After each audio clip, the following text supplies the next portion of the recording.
pecados y en la circuncisión de vuestra carne os dio vida juntamente con él, perdonándoos todos los pecados, anulando el acta de los decretos que había contra nosotros, que nos era contraria, quitándola de en medio y clavándola en la cruz, y despojando a los principados y a las potestades, los exhibió públicamente, triunfando sobre ellos en la cruz. Amén. Cerremos nuestros ojos por un momento. Padre, gracias te damos por esta preciosa oportunidad de escuchar tu palabra y de traer revelación y entendimiento a nuestra mente y a nuestro corazón. Hoy, Señor, queremos ser libres de toda cautividad. Así que disponemos nuestro espíritu, Dios, y todo nuestro ser para escuchar tu voz y para obedecerte. Señor, tú eres el único que nos puede convencer a nosotros de pecado, de justicia y de juicio. Nos sometemos a ti, Señor, y haz con nosotros lo que a bien tengas en esta mañana. Pero no queremos seguir iguales. Queremos ver una transformación en nuestra vida. Y por eso hemos venido a este lugar. Amén. Amén. Bueno, efectivamente, como el pastor estaba hablando, esta es una continuación del tema de hace 8 días que se llamó La Corte del Cielo.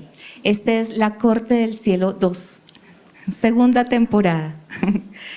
Y quiero, a favor de las personas que de pronto no tuvieron la oportunidad de venir, de pronto de entrar en contexto. Así que bienvenido, Pati, qué rico que hayas podido traer. Recuérdame tu nombre. Luis Fernando, bienvenido. Y a todos también, los que tuvieron hoy la oportunidad de estar acá. Entonces vamos a poner en contexto a Luis Fernando, ¿les parece? La semana pasada estuvimos hablando de algunas cosas como situaciones que nos están pasando y en las cuales de pronto nosotros hemos hecho mucha oración, pero de pronto nada cambia. Y vemos que en nuestra vida puede presentarse, por ejemplo, escasez económica o enfermedad o robo o cualquier situación, de pronto cosas trágicas, accidentes, cosas, incluso hasta cosas pequeñitas que pareciera ser que no son de mucha importancia, pero cuando suceden una y otra vez, entonces nos damos cuenta de que no es normal. No sé si a ustedes les pasa que de pronto tienen un presupuesto mensual de gastos y a toda hora salen imprevistos. Entonces usted tiene su presupuesto y se dañó la lavadora. Y usted tiene su presupuesto y se le dañó el carro. Y tiene su presupuesto y justo lo llaman porque hay una situación especial. Y todo se le descuadra. Pero eso es una y otra vez. Entonces nosotros podemos darnos cuenta que con ciertas situaciones que pueden ser como estas, o puede ser que tú estés enfermo o enferma y de pronto te sanas de una cosa y te enfermas de otra, y te sanas de eso y te enfermas de otra cosa, y a toda hora vives con dolencias y enfermedad. Entonces podemos estar siendo víctimas de algo que se llama maldición. Proverbios 26, verso 2. Proverbios 26, verso 2.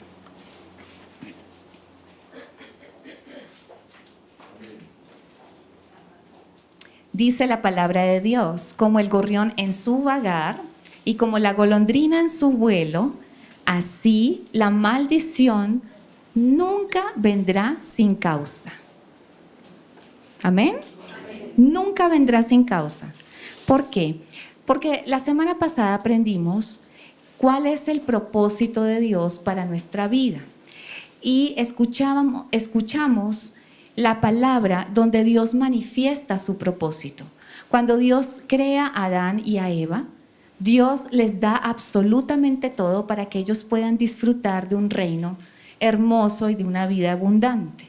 Y su mandamiento fue: fructificad, multiplicaos, llenad la tierra, sojuzgadla, ¿verdad? Someterla. Ese fue el principio y esa fue la voluntad de Dios desde el principio. Y para ello, Antes de la creación del mundo, la palabra de Dios manifiesta que Él nos hizo con un diseño, con un propósito y con un destino. Y para ello Él escribió un libro. Yo voy a mostrar aquí un libro. Bueno, este es nuestro devocional Tiempo con Dios, pero ¿cuántos saben que somos muy edificados con este tiempo con Dios? Pero Dios en realidad escribió de su puño y letra un libro, y ese libro se llama el libro de tu vida, que es muy diferente al libro de la vida del Cordero, que es para salvación. Entonces, en ese libro Dios escribió maravillosos detalles acerca de lo que sería tu destino y acerca de lo que sería su propósito para tu vida. Y él escribió, y David, cuando nosotros leímos el Salmo 139, David decía, Señor, o sea, cuán maravillosos son tus pensamientos para mí. O sea, no los puedo enumerar. Y cuando despierto, tú todavía estás conmigo. O sea, David tuvo la oportunidad de leer este libro y de ver ese destino maravilloso. Es que cuando tú miras la vida de David, a pesar de todos sus quebrantos y a pesar de todo lo que él experimentó, cuán maravillosos eran los pensamientos de Dios para él, que de su simiente iba a nacer el Mesías, nuestro Señor Jesucristo, que su generación iba a ser bendecida por siempre, siempre, siempre, siempre. Y eso lo leyó David en el libro, y creo que eso fue lo que le dio la esperanza para luchar y para mantenerse firme siempre delante de Dios, sabiendo que sus promesas estaban allí en el libro. Pero muchos de nosotros quizás estemos viviendo circunstancias que son muy difíciles y que de pronto no creeríamos que Dios las escribió. Porque ¿cuáles son sus planes para nosotros? Habíamos visto hace 8 días que sus planes eran de bienestar y no de calamidad, para darnos el fin que nosotros esperamos. Todo lo que Dios hizo fue bueno, y bueno en gran manera.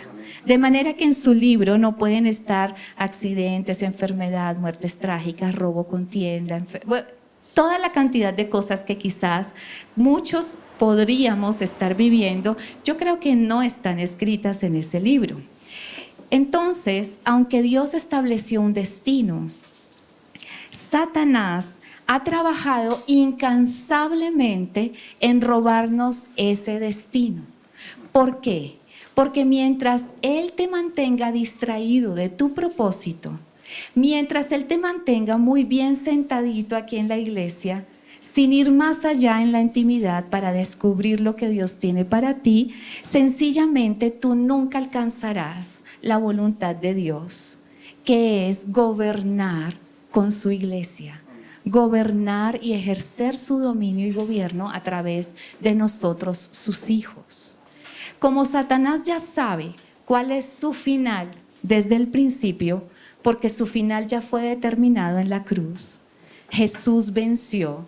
Entonces a Satanás lo único que le queda sencillamente es tratar de dilatar el proceso. Por eso es que tú ves en la Biblia que muchas oraciones fueron contestadas por Dios, pero hubo alguien que se opuso, hubo un obstáculo que impidió que la respuesta llegara justo en su momento preciso. Y nosotros vemos que Satanás es un experto en dilatar los tiempos. Incluso si tú te vas para Génesis, cuando Dios establece y le dice a Abraham de todas maneras que ellos o su generación sería esclava 400 años, cuando nosotros vemos la realidad fueron 430. Y muchas de las cosas que tú vas a ver en la Biblia van a ser así. ¿Por qué? Porque Satanás mete su mano para extender, para dilatar, para que tú no conozcas, para detenerte. Y es por eso que Él quiere engañarnos, distraernos, ocuparnos, y para que jamás conozcas tu propósito en el Señor. Y como Él fue vencido en la cruz hace más de 2000 años, Él en este momento no tiene nada que hacer. Es decir, Él es impotente. Él no puede obrar fácilmente a menos que lo haga desde tu autoridad. Y es por eso que nosotros representábamos, no sé si alguien me puede ayudar a pasar una sillita aquí adelante, gracias Josué. Es por eso que nosotros leíamos, si quieres ponla aquí arriba, es por eso que nosotros leíamos en la palabra de Dios, cuando tú lees Efesios capítulo 1, dice la palabra de Dios que Jesucristo resucitó y que Dios le sentó a su diestra en los lugares celestiales, sobre todo principado y sobre toda potestad, sobre todas las cosas. Pero cuando tú lees Efesios capítulo 2, vas a encontrar que dice la palabra de Dios que tú también fuiste resucitado con Él.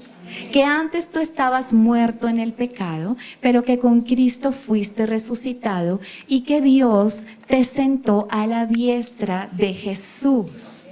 Y si tú estás aquí en esta silla a la diestra de Jesús, ¿qué quiere decir? Que todo principado, toda potestad, todo gobierno, sea natural, sea espiritual, está puesto bajo tus pies.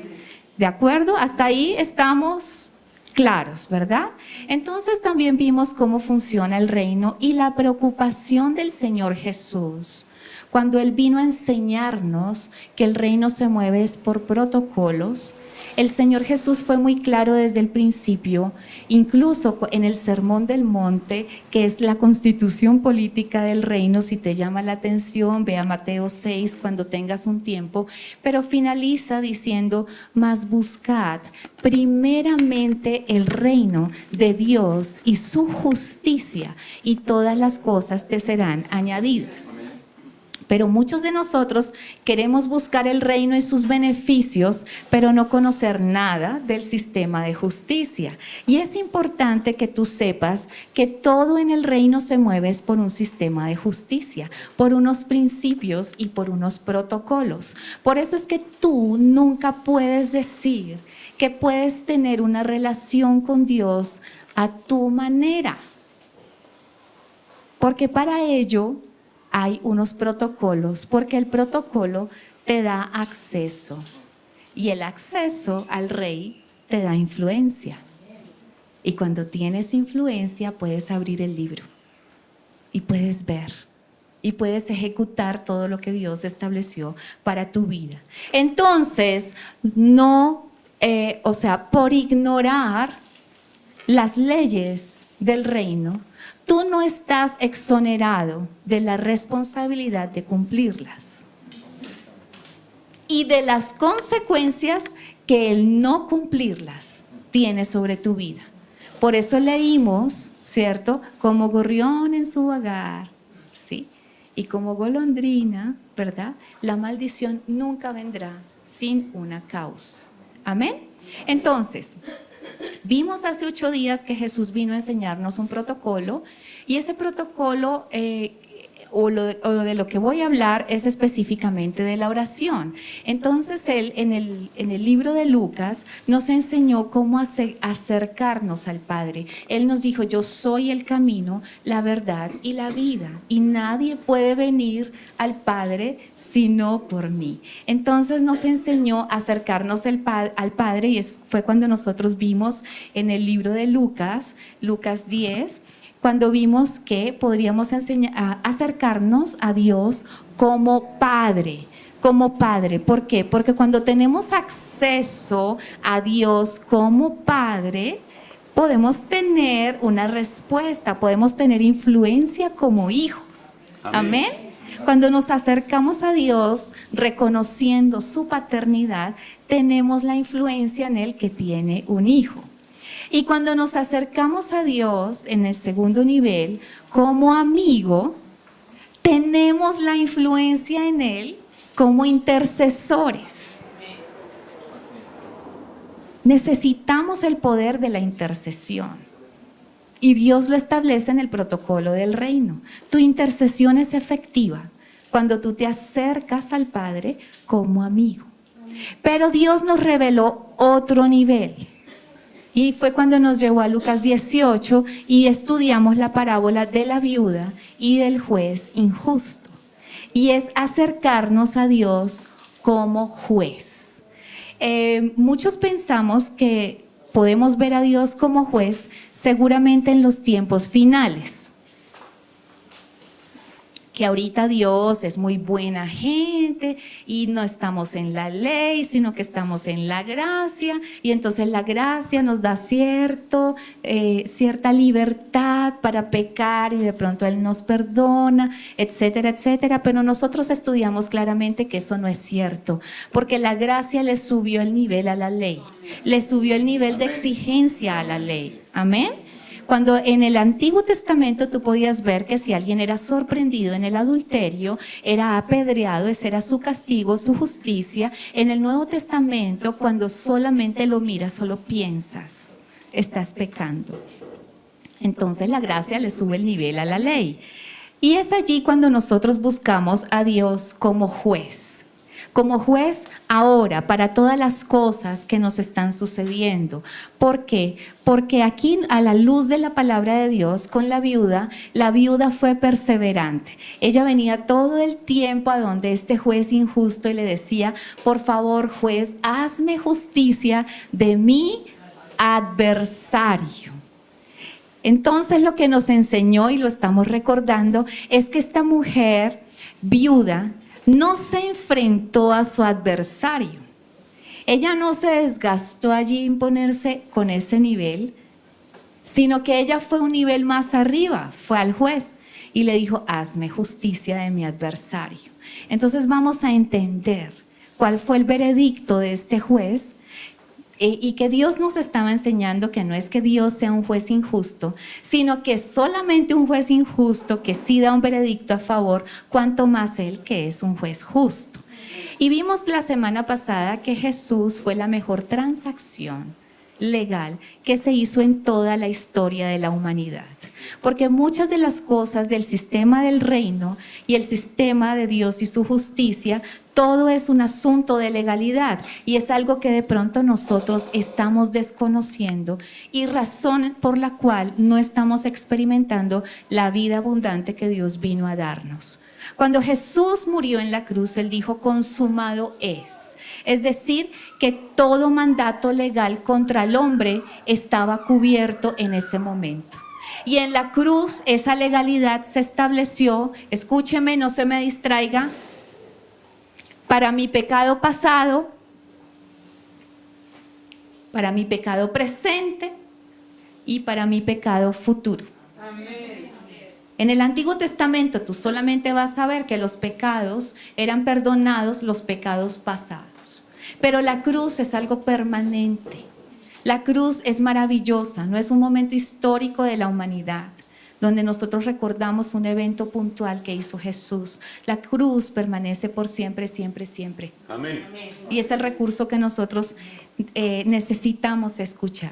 Y por eso quiero recordar el verso con el cual inicié. Y dice la palabra de Dios que antes nosotros estábamos muertos en pecados, ¿sí? Que Él nos dio vida juntamente con Él, que nos perdonó los pecados y que anuló el acta de los decretos que había en contra de nosotros. Amén.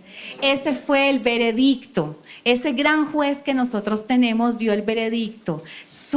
La ira de Dios por el pecado del hombre había sido satisfecha en la cruz. Y toda acta de decretos, a lo que yo graciosamente llamé fotocomparendos, fueron pagados en la cruz con su sangre. Todo fue cancelado. Pero sabemos que un veredicto no se puede, no tiene poder sobre nuestra vida a menos que alguien lo ejecute. El veredicto fue dado en la palabra de Dios, fue dado allí en la cruz, fue satisfecho.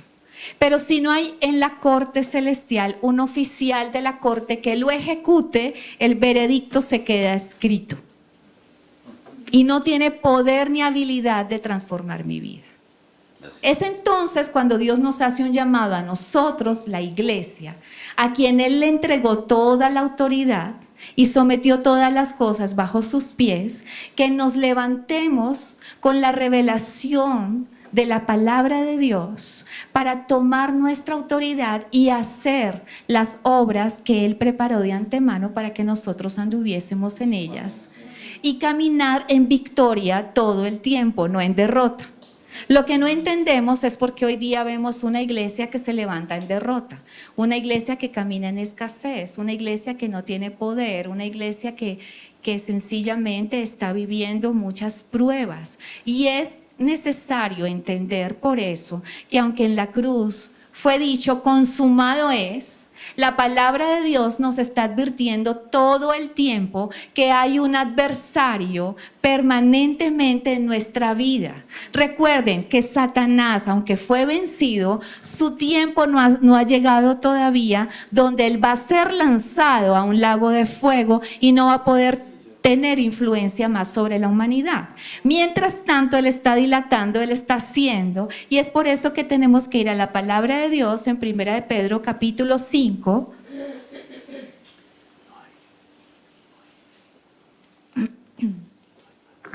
Primera de Pedro capítulo 5.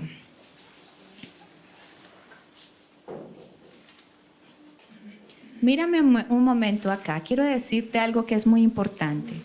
Tienes que conocer la palabra y tienes que conocer este asunto de legalidad, porque en aquella área donde tú seas ignorante, el diablo tomará ventaja para destruirte. Así es. Y es por eso que necesitamos conocerlo y actuar. Entonces, Primera de Pedro capítulo 5, verso 6 dice: humillaos, pues, bajo la poderosa mano de Dios, para que Él os exalte cuando fuere tiempo, echando toda vuestra ansiedad sobre Él, porque Él tiene cuidado de vosotros. Sed sobrios y velad, porque vuestro, ¿qué? Vuestro adversario, el diablo, como león rugiente, anda alrededor buscando a quien devorar. Ahora quiero decirte una característica de este adversario como león rugiente. El león que ruge es el viejo, porque no tiene fuerza suficiente para cazar. El león joven no ruge. El león joven se acerca, acecha y caza su presa sin necesidad de rugir. El viejo es el que ruge, porque como no tiene la habilidad, quiere paralizarte, quiere paralizar a su presa. Entonces el león ruge, la presa se paraliza y él puede ir un poco más lento y tomar su presa y hacer pues con ella, bueno, su alimento. Entonces esto es una característica, pero aquí también lo que quiero denotar es que la palabra adversario tiene un significado y viene de la palabra griega que se llama antidikos. Antidikos. Esto no se te olvide jamás. Anti significa contra. Dikos significa derecho. Entonces, adversario significa aquel que tiene una demanda legal contra ti. Esa es la forma, esa es la estrategia, porque es que algunas personas cuando piensan en Satanás, piensan en una, no sé, criatura quizás de cachos, cola, tridente y que te hace bú y que te asusta o te mueve las cosas. Eso no es. La palabra de Dios dice que Él es tu adversario. Y es alguien que actúa poniendo una demanda legal en contra de tu vida. Y esto lo escribió Pedro. ¿Por qué lo escribió Pedro? Qué interesante.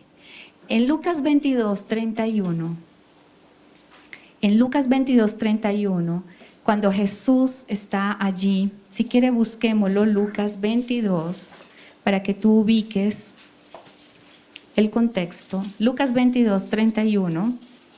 Dice la palabra de Dios, esto fue después de la cena del Señor. Jesús predice la negación de Pedro, sí Señor, y en el verso 31 dijo también el Señor: Simón, Simón, he aquí Satanás os ha pedido para zarandearos como a trigo, pero yo he rogado por ti que tu fe no falte, y tú, una vez vuelto, confirma a tus hermanos. ¿Saben cuál fue la estrategia de Satanás contra Pedro? Cuando habla os ha pedido, significa que Satanás registró, radicó allí en la corte celestial un derecho legal en contra de Pedro. La Biblia no lo especifica, pero justo fue después de que ellos se habían peleado por cuál de ellos sería el mayor. Ustedes saben que los discípulos no tenían la madurez para manejar el poder de Dios. De hecho, muchos o dos de ellos dijeron, cuando no lo recibieron en un pueblo llamado Samaria, dijeron: Señor, ¿quieres que oremos y hagamos descender fuego del cielo y que esta ciudad se destruya? No tenían la madurez, no tenían la madurez. Pedro tampoco la tenía. Y de hecho yo me imagino que lo que Satanás fue a decir a la corte del cielo fue: bueno, Dios, yo vengo aquí a la corte del cielo a decirte que Jesús ha proclamado que levantará su iglesia sobre esa roca. Déjame sacudirlo y te darás cuenta que él tan solo es arena. De hecho, ya tengo a uno de tus discípulos, a Judas, ya cayó en mis redes. Y eso pasó, Judas ya había vendido al Señor Jesús. ¿Por qué Satanás quiso poner una demanda legal en contra de Pedro? Porque Jesús ya le había dado las llaves. Sobre él iba a levantar la iglesia. Pero el carácter de él no había sido maduro. Entonces Satanás siempre va a acechar buscando una legalidad para ponernos una demanda legal y para establecer un derecho de justicia. Efectivamente, Pedro fue sacudido. Efectivamente, Pedro negó al Señor Jesús. Efectivamente, él se acobardó ante una sirvienta, después de haber dicho: Señor, contigo hasta la muerte. Una sirvienta lo atemorizó, por una sirvienta lo negó. Entonces vemos que él realmente fue sacudido. ¿Por qué? Porque había un gran llamado para él. ¿En dónde? En el libro. Las llaves del reino de los cielos. Qué interesante. Qué interesante. Y fíjense que el mismo Pedro, una vez probado, porque ¿cuántos saben que Jesús le dijo a Pedro? No le dijo: yo voy a impedir que te sacudan. Jesús dijo: yo he rogado para que tu fe no falte. Porque no bastaba la protección puntual de ese momento. Era la fe lo que iba a sostener a Pedro durante todo su propósito en la vida. Era la fe, o es la fe, lo que a nosotros nos va a sostener en medio de la prueba. Y tú no sabes, mírame aquí, tú no sabes si tienes fe hasta que tú no seas probado. El estar aquí no garantiza que tú tienes fe. Cuando eres probado, sí. Cuando eres procesado, sí. Y Pedro fue probado y fue procesado. Amén. Amén. Y fíjense cómo termina él de escribir. Volvamos a Primera de Pedro capítulo 5.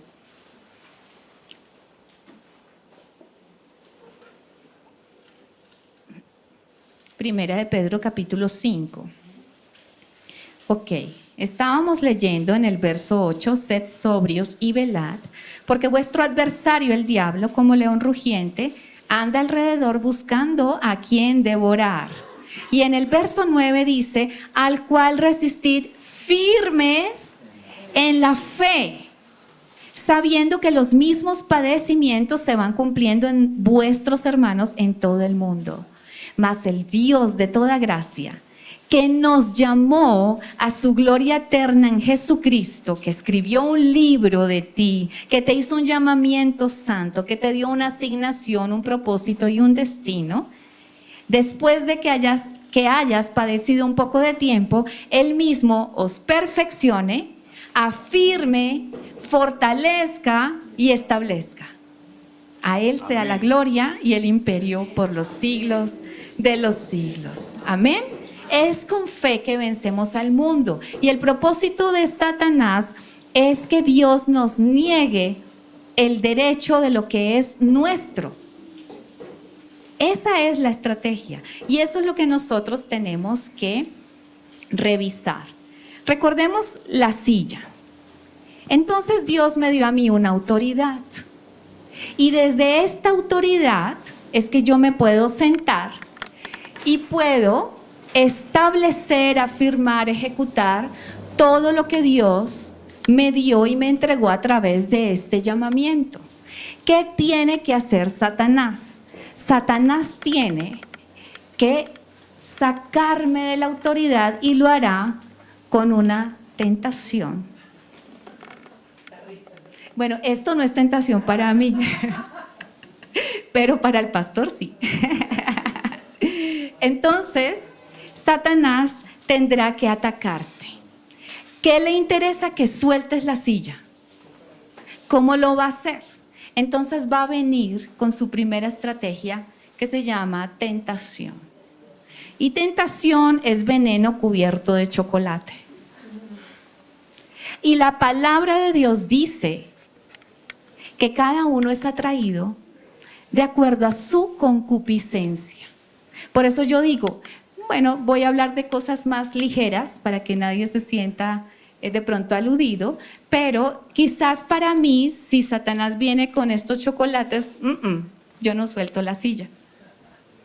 Pero quizás otra persona sí, porque tiene una concupiscencia. ¿Qué es una concupiscencia? Es una atracción a ser seducido hacia el pecado. Entonces, de pronto, si él viene y me pone la carnada y yo me levanto y tomo, solté la silla de autoridad y se la entregué. No solamente con veneno cubierto de chocolate, Satanás te pondrá bajo presión. Y cuando te presionan, es que sale lo que verdaderamente eres. Cuando te presionan, es lo que refleja tu verdadera naturaleza. Esto le pasó a alguien aquí en la Biblia y lo vamos a ver más adelante. Cuando esto lo hace, entonces tú puedes decir, no, Señor, de pronto me está yendo mal, entonces yo voy a empezar a orar, voy a empezar a ayunar, voy a empezar, Señor, en mi trabajo me está yendo mal, pero yo declaro que vienen las finanzas, pero yo declaro que el enemigo no podrá ponerme en las manos, pero yo declaro. Y Satanás está, ya terminó. Porque el yo declaro no te va a servir de nada, mi amado. Porque te levantaste. Porque Satanás lo que va a usar es tu silla de autoridad. Y es por eso que es tan grave un cristiano pecando. Porque la autoridad concedida a un hijo de Dios es demasiado grande. La dimensión de nuestra autoridad es demasiado grande. Entonces, cuando tú, mujer de Dios, hombre de Dios, maldices tu trabajo, cuando tú te quejas, cuando a toda hora estás murmurando acerca de todo lo malo que es todo, como tú eres un hijo de Dios, tienes una autoridad tremenda y eso se establece porque tiene un derecho legal. Entonces Satanás le gusta. No hay nada más fuerte que padres hablando mal de sus hijos. Un cristiano hablando mal de sus hijos. Es que usted no sirve para nada, o es que es un vago, o es que es esto, o es que es lo otro. Esas palabras se establecen como decretos legales sobre tu generación, porque la autoridad es muy grande. Y es lo que nosotros a veces desconocemos. Nuestras palabras no quedan allí gravitando. Nuestras palabras se establecen y tienen poder. Entonces, nosotros muchas veces no cuidamos nuestro vocabulario. Nos quejamos del trabajo, nos quejamos de nuestros esposos, de nuestras esposas, de nuestra familia, murmuramos de la iglesia. Uy, esa sí que es peor. Esa sí que es peor. Hombre y mujer de Dios, jamás murmures acerca de la iglesia, porque es la novia de Cristo.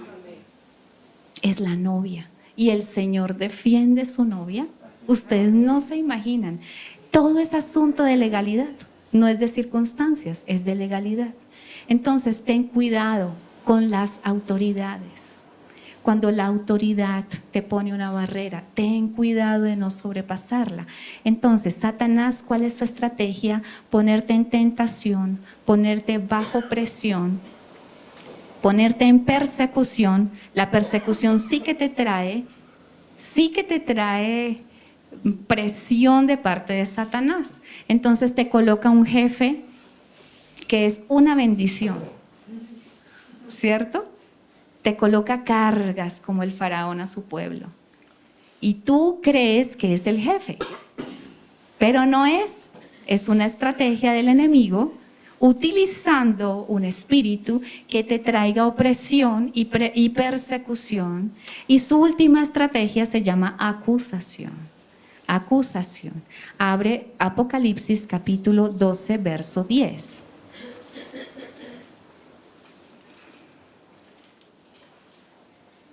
Apocalipsis capítulo 12, verso 10. Entonces oí una gran voz en el cielo que decía: ahora ha venido la salvación, el poder y el reino de nuestro Dios y la autoridad de su Cristo, porque ha sido lanzado fuera el acusador de nuestros hermanos, el que los acusaba delante de nuestro Dios día y noche. El acusador. Acusador viene de una palabra griega que se llama katagoros. ¿Qué quiere decir esto? Significa el acusador en un sistema legal.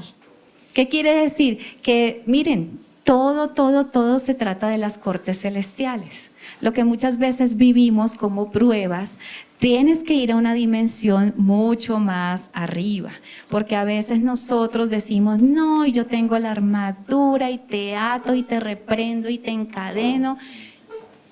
Y si no está tu autoridad allí, es mucho mejor que vayas a una instancia mayor. No existe la unción mágica que te libere de problemas. Si tú no asumes tu responsabilidad de conocer cuál es la raíz legal de tu problema, nada va a suceder. Entonces uno viene, no, pastor, venga y ore por mí, libéreme de todos estos demonios que tengo. Sí, la liberación, yo creo en la liberación, el pastor y yo también ministramos en liberación. Pero créeme que no hay nada que te traiga más libertad en tu vida que hablarle no al demonio que tienes, sino a ti, que tienes que asumir una responsabilidad, que tenemos que revelar cuál es la raíz de tu iniquidad, de tu problema, de tu pecado, para que puedas arrepentirte y ser libre. Ese es el protocolo del reino, porque si tú no asumes la responsabilidad, eso el enemigo va a volver a usarlo. Por eso es que dicen por ahí no, la palabra de Dios dice que cuando un demonio sale de la vida de alguien, sí, se va, pero después, si encuentra la casa vacía y adornada, vuelve con 7 peores. Y si el postrer estado de la persona es peor que el primero. Y es porque nunca asumieron su responsabilidad y nunca hicieron un cambio. Es decir, no hubo arrepentimiento. Entonces, y otra de las cosas que te quiero decir es que el enemigo sabe quién tiene autoridad y quién no. Eso es como cuando tú te vas a subir a un caballo. El caballo sabe quién tiene nervios y quién no. Él lo sabe, lo discierne. Entonces, por eso es que uno, antes de subirse a un caballo, uno tiene que saber, ¿sí? Porque ellos son sensibles, los demonios también. Ellos saben quién tiene autoridad y quién no. Entonces, qué interesante. Vamos a ver las maneras en que nosotros podemos entregar esa autoridad. La maldición, te la voy a definir, es un derecho legal que el diablo tiene sobre tu vida para destruirte. Eso es la maldición. En Deuteronomio 28, nosotros empezamos a ver el capítulo de Deuteronomio 28 con todas las bendiciones.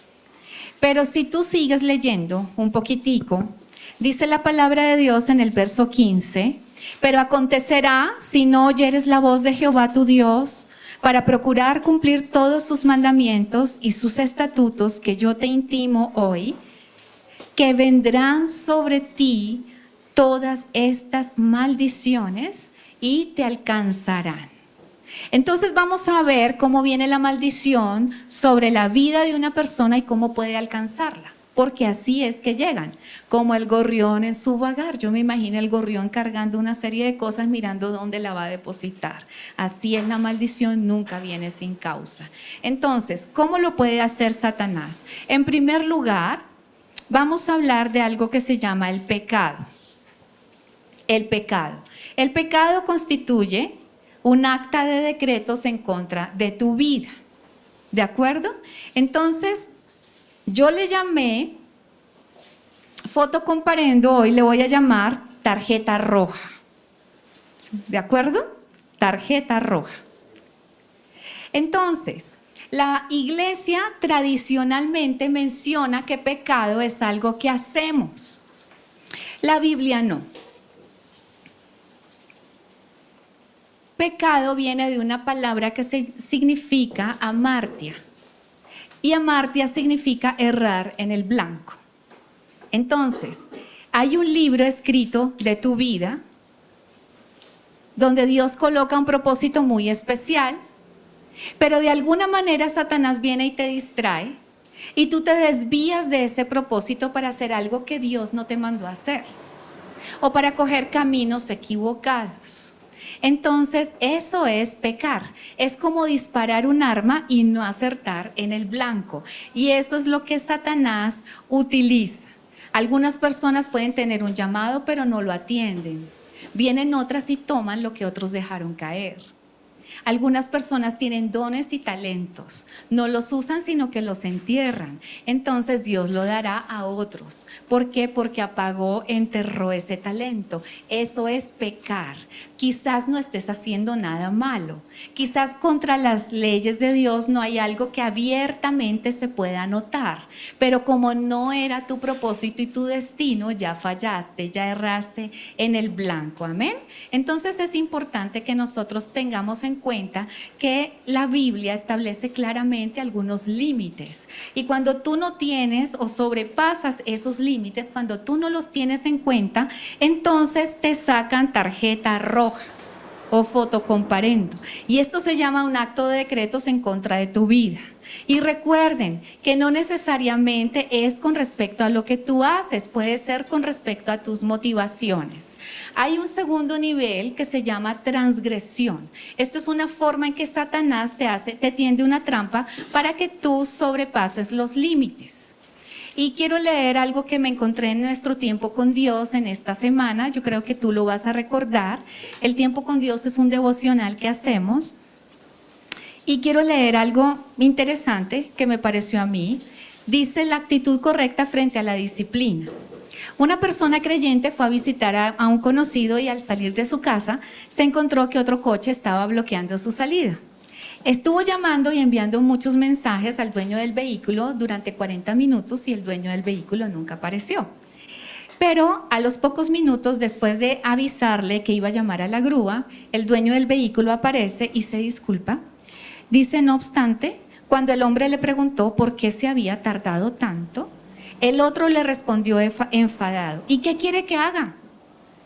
Con esa reacción lo que realmente estaba expresando es, ya me disculpé, ¿qué más quiere que haga? ¿Se notó arrepentimiento? Esta debe ser la reacción de alguien que comete un error. Si quien estacionó mal sabe que hizo mal, no debe responder de esa manera. Nosotros no pensamos en pagar por nuestros errores. Simplemente pedimos perdón con simples palabras. Y la razón es porque creemos ser el punto de referencia de nuestras acciones. Pensamos que error puede ser faltar un domingo a la iglesia o insultar a otros. Tal vez al principio sentamos un pequeño remordimiento, pero luego le preguntamos a Dios, ¿cierto que este nivel de error me lo permites? Bueno, y ahí hay otras conclusiones. Este es un pecado de transgresión. Esta persona bloquea al otro y responde de una manera mal. Y algunos piensan que en el reino existe tarjeta amarilla. Falso. En el reino no hay tarjeta amarilla. En el reino solamente hay tarjeta roja. Y la maneja Satanás contra tu vida. Y quizás tú puedas pensar que hay cosas como muy tontas, triviales, como contestarle mal a una persona que estaciona mal su vehículo, pero lo cierto es que Satanás aprovechará hasta el más mínimo detalle para bloquear tu destino y para poner una cautividad en un área de tu vida. No hay tarjeta amarilla en el reino. Cuando nosotros pensamos en pecado, quizás muchos piensan en pornografía, en robo, en alcoholismo, en prostitución, en droga. Eso no es el pecado. Esa es la consecuencia del pecado. El pecado llegó a tu vida hace rato, cuando escuchaste a esos amigos que te incitaron a que tomaras y a que consumieras droga. Cuando alimentas esa amistad y te dejas desviar del propósito que Dios estableció en el libro. Eso es transgresión. Y eso te da un fotocomparendo tremendo. ¿Por qué? Porque Satanás va a tener el derecho legal de afectar tu vida, y no solamente tu vida, hijo de Dios, tus generaciones. Tus generaciones. Hay personas, voy a poner otro ejemplo, hay personas que de pronto piensan que el reino tiene tarjeta amarilla. Entonces dicen, no, pastora, pues nosotros venimos acá, pues estamos en unión libre, pero nosotros nos amamos. Nosotros nos amamos con mi esposa. Pero de pronto vienen, no, pastora, tenemos problemas, tengo problemas con mi esposa. ¿Y por qué no? Porque no me salen las cosas y está cansoncísima y ta. Y yo, perdón, pero no es tu esposa. ¿Aló? No se han casado.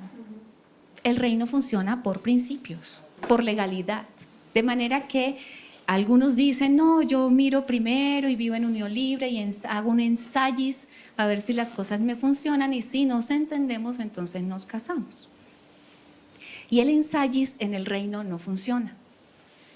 Entonces, de pronto, algo les sonó, no, realmente venimos a casarnos.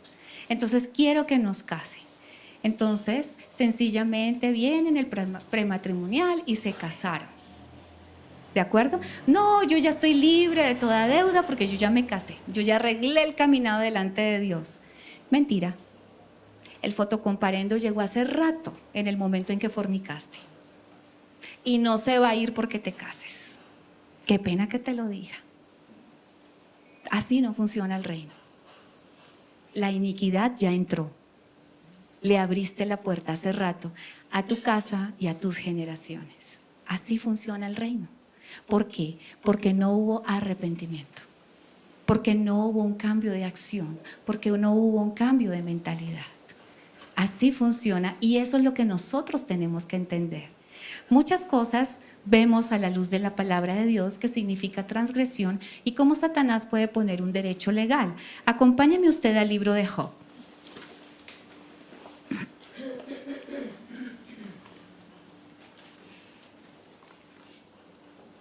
Libro de Job. Aquí lo vamos a ver un poquito más claro. La palabra de Dios dice que hubo en la tierra, en el capítulo 1, de Uz, un hombre llamado Job, y este era un hombre perfecto y recto y temeroso de Dios y apartado del mal. Voy a contar un poquito el contexto para no leerlo todo. Dice que él tuvo muchos hijos, muchas hijas, etcétera, y que él tuvo muchas cosas porque Dios lo bendijo. Y en el verso 4 dice que iban sus hijos y hacían banquetes en sus casas, cada uno en su día, y enviaban a llamar a sus 3 hermanas para que comiesen y bebiesen con ellos. Y acontecía, ¿cierto?, en el verso 5, que habiendo pasado en turno los días del convite, Job enviaba y los santificaba. Y se levantaba de mañana y ofrecía holocaustos conforme al número de todos ellos. Porque decía Job, quizás habrán pecado mis hijos y habrán blasfemado contra Dios en sus corazones. De esta manera hacía todos los días. Entonces quiero que tú pienses en un momento en que aparentemente Job está haciendo lo correcto, tiene sus hijos y está ofreciendo de pronto algunos sacrificios a razón de que quizás los hijos hayan pecado. Pero en el verso 6 dice, un día vinieron a presentarse delante de Jehová los hijos de Dios, entre los cuales vino también Satanás. ¿Hay alguien que tenga Nueva Traducción Viviente? Bien, lo voy a leer en la Nueva Traducción Viviente, que me parece interesante solo en este aspecto. La Nueva Traducción Viviente dice en el verso 6, un día los miembros de la corte celestial llegaron para presentarse delante del Señor, y el acusador Satanás vino con ellos. Y el Señor le preguntó a Satanás, ¿de dónde vienes? Entonces, para no contar toda la historia, porque quizás tú ya la conoces, lo cierto es que Satanás vino a merodear, venía de rondar la tierra y dice y atribuye que Job es uno de los mejores hijos de la tierra por cuanto Dios le ha bendecido y ha colocado un muro de protección alrededor de él. Entonces, ¿por qué Dios le dice a Satanás que puede tocar sus bienes materiales, pero no puede tocar su vida?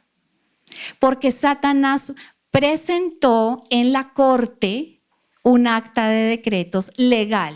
Si no, no lo hubiera podido hacer. ¿Y cuál fue su legalidad? Su legalidad es que él hacía holocaustos por si los hijos pecaban y blasfemaban contra Dios en sus corazones. El holocausto, según el protocolo del reino, no es para eso. Las ofrendas a Dios no son para tapar el juicio de Dios, sino para agradarlo a Él. Lo que Job tuvo que haber establecido fue disciplina con sus hijos. Pero no es que mis hijos hagan todo lo que quieran y yo vengo y doy sacrificios y vengo a la iglesia y doy mis diezmos y me porto bien, cuando en mi casa yo no he establecido una justicia y una disciplina con mis hijos. Y es por eso, mis amados, que Satanás presentó un acta de decretos que fue válida. Y fue válida hasta que Job, durante todo el libro, va a tener una serie de confrontaciones para reconocer que en realidad Job nunca había nacido de nuevo. Solamente tuvo una relación con Dios de una manera religiosa. Y en realidad, después del proceso, después de vivir todas las cosas, después de darse cuenta, pudo decirle a Dios, en realidad yo de oídas te había oído, pero ahora mis ojos te ven. Y quizás con muchos de nosotros pueda pasar esto. Quizás cuando tu naturaleza no ha cambiado, cuando tú sigues pecando, cuando el pecado es atractivo para tu vida, quizás tu naturaleza no haya cambiado. Y yo no estoy juzgando, solamente a la luz de la palabra de Dios, Dios puede establecer un recurso para que realmente y genuinamente nuestro espíritu nazca de nuevo y su naturaleza empiece a vivir en mi vida. Porque la tercer arma que utiliza Satanás se llama iniquidad.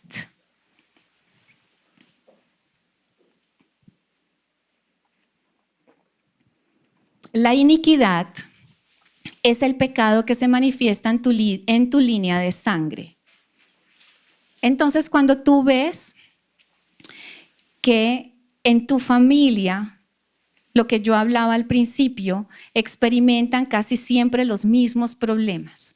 De pronto, ruina económica, deudas, suicidio, episodios trágicos, muertes trágicas, enfermedad, robos continuos, pérdida de herencias, homosexualidad, problemas de índole sexual, todo viene de una línea generacional y está allí.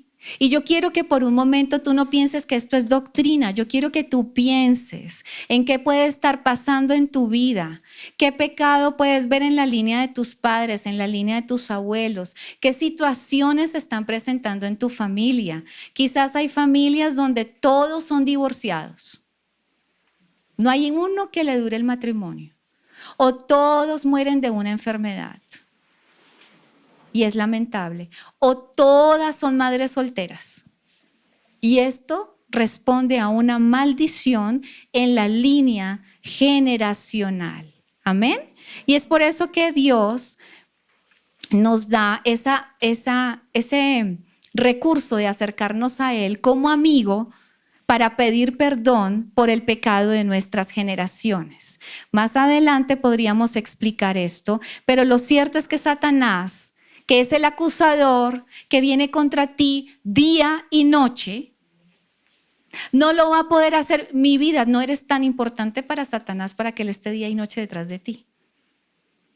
Lo hace a través de su jerarquía de demonios y lo hace a través de las líneas generacionales. Porque la palabra de Dios dice en Éxodo 25, que si quiere usted acompáñeme a Éxodo 25.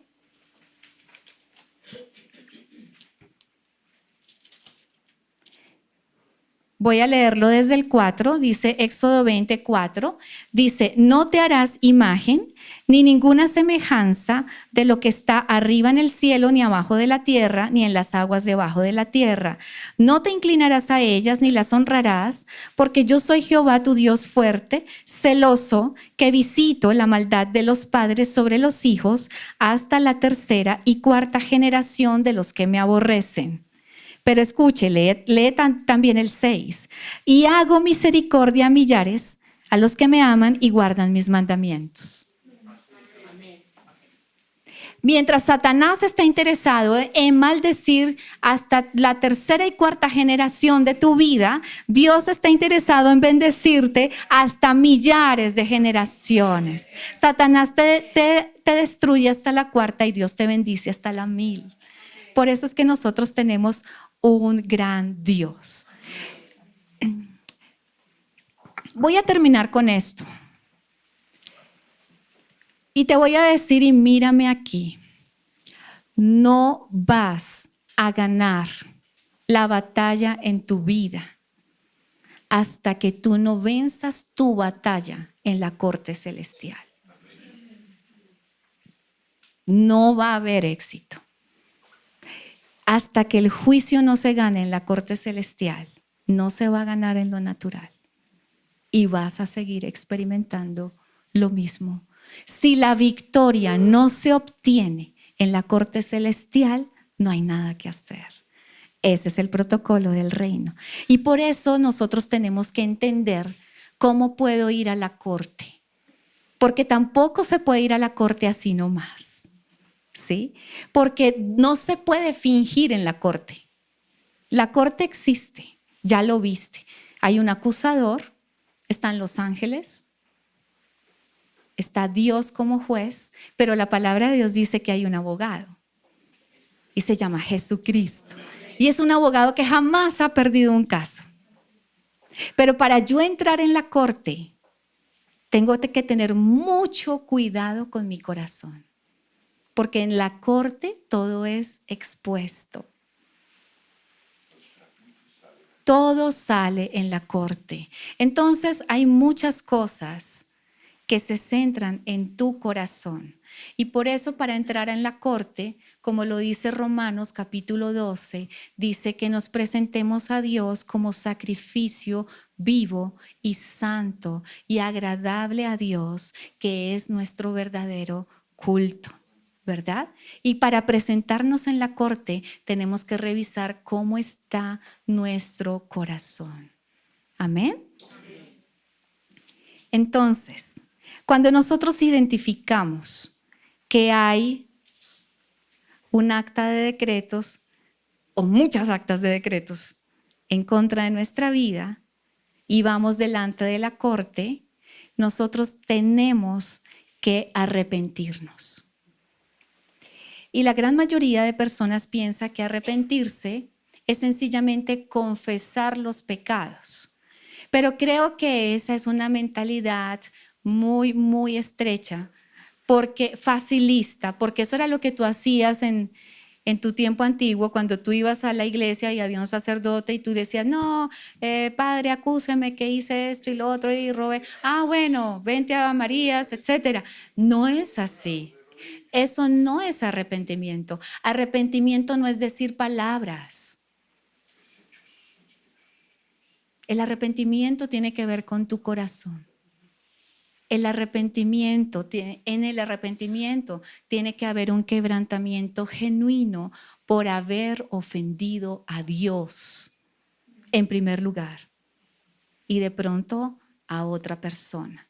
Pero hay personas que sencillamente tienen un conflicto. De pronto yo tengo un conflicto con mi esposo, ¿sí? Entonces yo fui y arreglé mi conflicto con mi esposo y a Dios ni lo tuve en cuenta. Eso no es arrepentimiento. El arrepentimiento viene de una palabra griega que significa metanoia. Metanoia traduce metamorfosis. ¿Y qué es metamorfosis? Cuando a ti te cambia el corazón. Escúchame. No es, mírenme los jóvenes, no es cuando reprimes el deseo. Eso no es arrepentimiento. Hay pecado, tú puedes reprimir el deseo y puedes ser fuerte. Ahí está. El decreto no se ha ido. Porque solamente este decreto se anula cuando tú reconoces el sacrificio de la cruz, cuando tú reconoces el valor de su sangre y cuando eso te confronta y te cambia la mentalidad.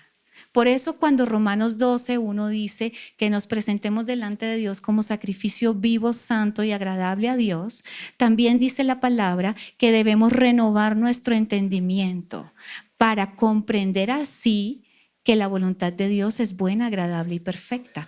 Pero si mi entendimiento, míreme aquí, si mi entendimiento no se renueva, yo voy a seguir pecando. Está escondido, es mi concupiscencia. La guardé muy bien guardadita, reprimo el deseo, pero tarde o temprano va a salir. Tú solamente sabes que estás arrepentido cuando tú aborreces el pecado. Lo aborreces, te da asco, lo desprecias. Ahí hay arrepentimiento, no cuando lo reprimes. Por eso necesitamos la ayuda del Espíritu Santo. Porque solo la obra del Espíritu Santo en mi vida va a convencerme de todo pecado, de justicia y de juicio. Y solamente mediante el genuino arrepentimiento, que no tiene nada que ver con venir a la iglesia. Y no tiene, excúsame y te lo voy a decir de frente, y no tiene nada que ver con portarte bien. Porque va a salir. Tiene que ver con cuando la mente te es cambiada. Cuando tú aprecias el valor del sacrificio de Jesús en la cruz, entonces tú puedes ser libre. Mientras tanto, la pornografía te va a asaltar. El licor te va a asaltar. Los vicios te van a asaltar. Los malos pensamientos te van a asaltar. El enojo, la amargura, la falta de perdón te va a asaltar. ¿Por qué no consiste en portarse bien? Consiste en pedirle a Dios que nos ayude. Y ahí es donde, si confesamos nuestros pecados delante de Dios, Él es fiel y justo para perdonarme y limpiarme. ¿Cómo limpia el Señor? Primeramente empieza por mi corazón y mis pensamientos. Y es allí cuando yo verdaderamente soy limpio. Amén. Amén. Y por eso necesitamos restaurar nuestra relación con Jesús. Yo no puedo ir a la corte celestial sin una relación con mi abogado. No puedo. Él no podría defender mi caso. Solamente con Jesús yo puedo ver realmente mi pecado, porque Él me lo muestra, y puedo conocer el libro. Y cuando yo conozco el libro, y cuando yo restauro mi relación con Él, y cuando yo le digo a Jesús, Señor, lo que dice Satanás es verdad. Es verdad. Eso es lo que soy. En realidad tiene toda la razón, pero yo apelo a tu misericordia y a tu perdón. Entonces, no hay pecado. Escúchame, no hay pecado que la sangre no pueda perdonar en tu vida. No hay pecado. Puedes haber hecho lo que sea, pero cuando tú vas a tu abogado y tú reconoces y dejas a un lado tu soberbia, tu orgullo, tu altivez, tu autosuficiencia, y reconoces que necesitas ser ayudado por Dios, entonces la sangre cobra vida. Y la sangre es el recurso por el cual Dios te perdona. Desde allí, desde la corte, entonces Dios puede establecer un veredicto. Y el veredicto es a tu favor. Porque no importa lo que tú hiciste, Jesús va a decir: Padre, yo pagué por él. Mi sangre pagó por esa persona. Mi sangre fue suficiente. Amén. Y es allí cuando volvemos a leer en Apocalipsis, dice que entonces oí una gran voz del cielo que decía: ahora ha venido la salvación, el poder y el reino de nuestro Dios y la autoridad de su Cristo, porque ha sido lanzado fuera el acusador de nuestros hermanos, el que los acusaba delante de nuestro Dios día y noche, y ellos le han vencido por medio de la sangre del Cordero y de la palabra del testimonio de ellos, y menospreciaron sus vidas hasta la muerte. Solo la sangre puede destruir toda acta de decretos. Y nosotros podemos vencer con la sangre. Vamos a terminar con este tiempo, con una representación. Venga aquí Mauricio, Estela, Mono y Josué.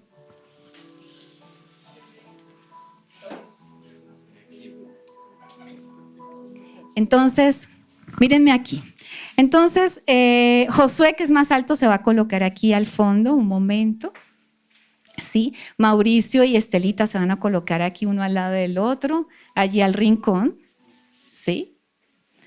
Y aquí está Mono. ¿Sí? Ven, Gabrielita, tú también. Entonces, esto es solamente para la obra, ¿no? No es que esté diciendo nada, solamente vamos a representar algo.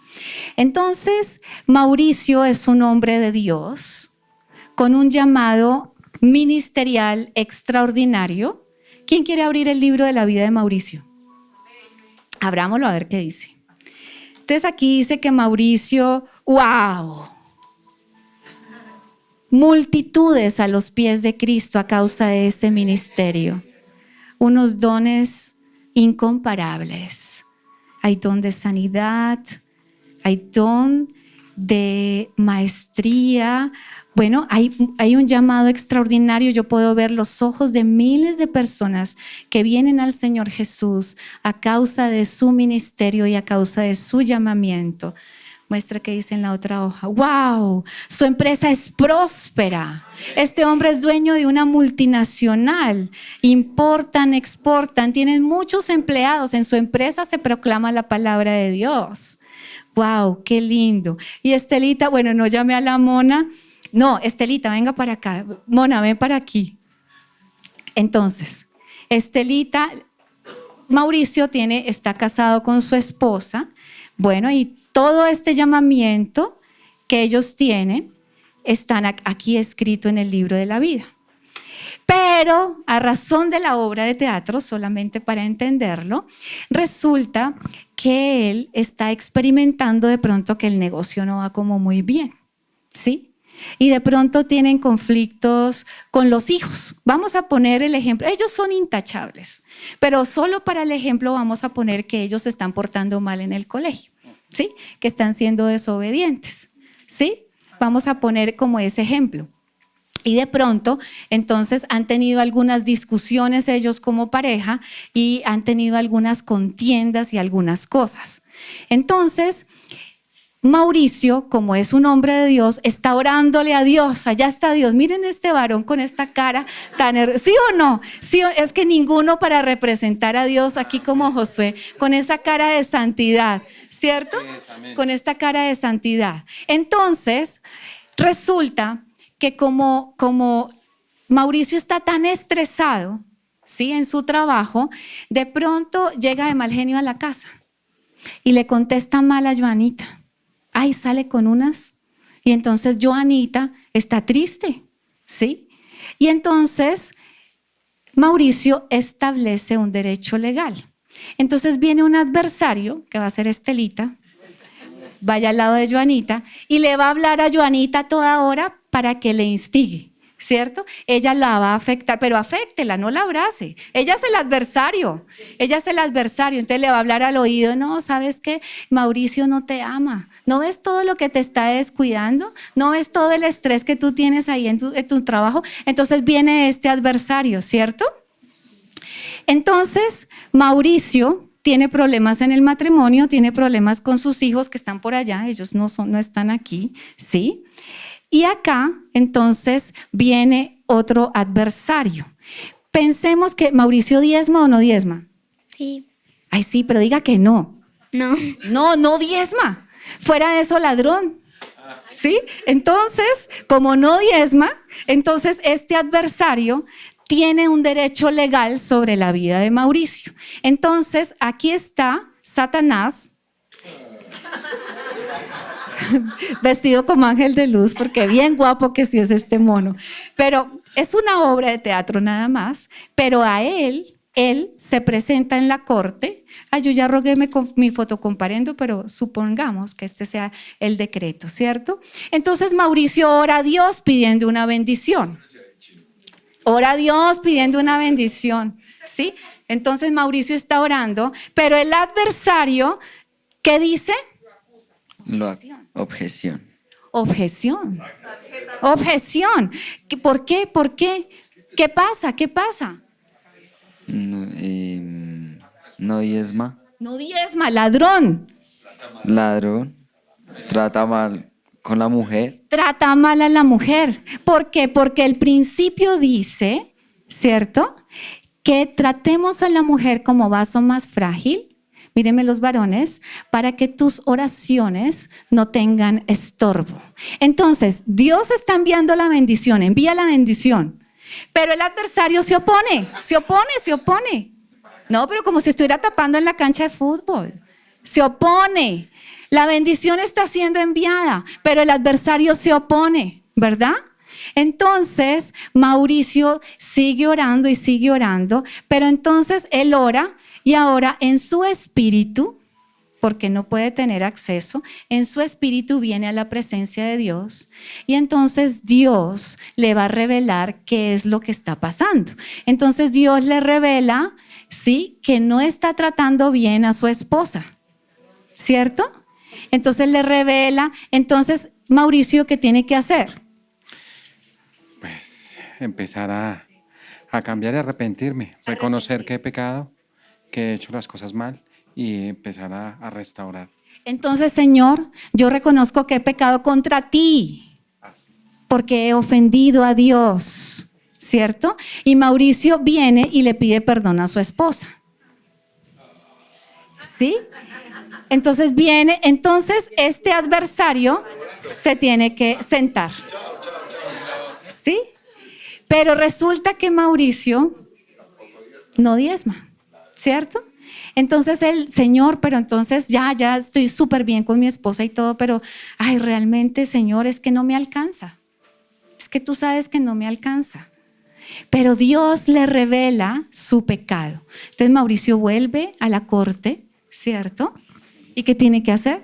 Señor, reconozco que te he robado, que no he dado lo que es tuyo, aparte que es tuya, perdóname, lo reconozco y empiezo a enmendar mi error. Ok, Mauricio pidió perdón y empieza a actuar. Entonces este adversario se tiene que ir de su vida. Por tanto, este adversario ya no tiene ninguna cosa que hacer en la corte del cielo, porque ahora la bendición es directa. Porque, Señor, por tu sangre, porque tú me perdonaste, Señor, y por la palabra del testimonio, y tu palabra dice, Señor, que bendito será en la ciudad, que bendito será en el campo, que tú bendecirás mi trabajo, Señor, que tú bendecirás el fruto de mi vientre, el fruto de mi tierra, la cría de mis vacas, los rebaños de mis ovejas, que benditos seremos al entrar y al salir, Señor, que tú derrotarás al enemigo que se levante contra mí, que por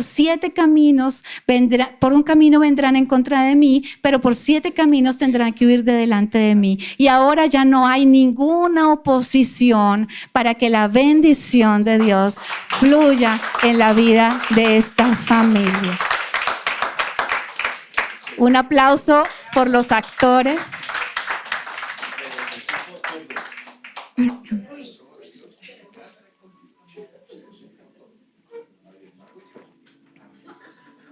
Vamos a orar, vamos a ponernos en pie y vamos a abrir nuestra Biblia en el Salmo 51.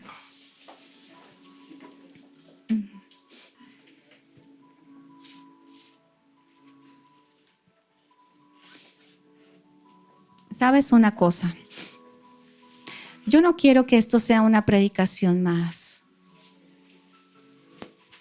Yo quiero invitarte a que entremos a la corte. Y no temas a entrar si tu corazón es correcto delante de Dios. Yo quiero que pienses por un momento en el pecado y podamos leer Salmo 51, donde dice: Señor, ten piedad de mí, oh Dios, conforme a tu misericordia, conforme a la multitud de tus piedades, borra mis rebeliones. Lávame más y más de mi maldad y límpiame de mi pecado, porque yo reconozco mis rebeliones y mi pecado está siempre delante de mí. Contra ti solo he pecado y he hecho lo malo delante de tus ojos, para que seas reconocido justo en tu palabra y tenido por puro en tu juicio. He aquí en maldad he sido formado y en pecado me concibió mi madre. He aquí tú amas la verdad en lo íntimo y en lo secreto me has hecho comprender sabiduría. Purifícame con hisopo y seré limpio. Lávame y seré más blanco que la nieve. Hazme oír gozo y alegría y se recrearán los huesos que has abatido. Esconde tu rostro de mis pecados y borra todas mis maldades. Crea en mí, oh Dios, un corazón limpio y renueva un espíritu recto dentro de mí. No eches de delante de ti y no quites de mí tu Santo Espíritu. Vamos a dejarlo ahí. Señor, hoy venimos a las cortes del cielo. Hoy queremos pedirte que tú reveles, Señor, todo pecado, toda transgresión y toda iniquidad que ha venido sobre mi vida y que constituye una maldición. Señor, tú la estás mostrando. Señor, pido perdón y me arrepiento. Y te pido que me llenes para que mi mente sea transformada y pueda aborrecer lo que he hecho. Porque he pecado contra ti y contra ti solo he pecado. Y solo tú puedes limpiarme. Apelo a tu misericordia y a ti, mi Señor Jesús, como mi abogado. Tú dices en tu palabra que si yo confieso mi pecado delante de ti, tú eres fiel y justo para perdonarme y para limpiarme de mi maldad. No quiero perder mi propósito, Dios. Sé que tus planes para mí son muy buenos y buenos en gran manera. No quiero que me alejes de ti, Señor. Ayúdame a volver a ti. Ayúdame con tu sangre, con tu misericordia y con tu perdón. Gracias porque tu sangre anuló toda acta de decretos que había en mi contra.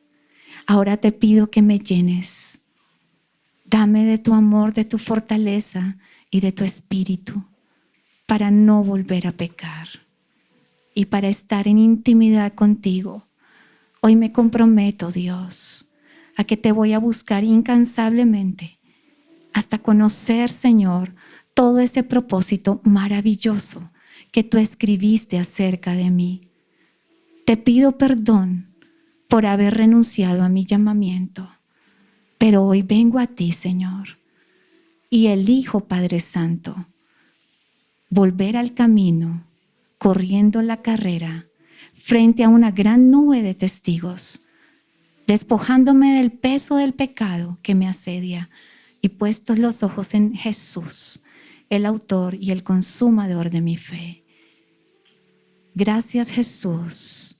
Ahora, si tú crees que es posible que tu naturaleza siga siendo la misma, porque quizás cuando estás sometido bajo presión, sale el enojo, la amargura, la maledicencia, y tú necesites realmente la salvación para tu vida. Yo quiero que hagas conmigo esta oración y digas: Señor Jesús, yo te necesito. Quizás como Job, he vivido religiosamente, ofreciendo sacrificios y cultos a ti, pero mi corazón ha estado lejos de ti. Hoy quiero pedirte, Señor, que seas el amo supremo de mi vida. Te abro mi corazón. Reconozco que diste tu vida en la cruz, derramando tu sangre para perdonar mi pecado y mi maldad. Hoy quiero pedirte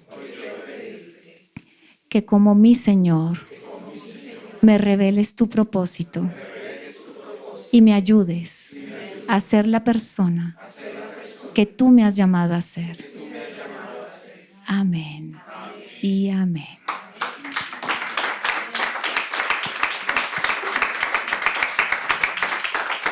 Bueno, mis amados, somos libres. Podemos irnos en paz, sin ningún decreto, sin ningún pecado, sin ningún acta. Vámonos gozosos de lo que Dios ha hecho en nuestra vida en esta mañana. Les esperamos en 8 días y seguimos meditando en todo esto que acabamos de ver. Dios les bendiga.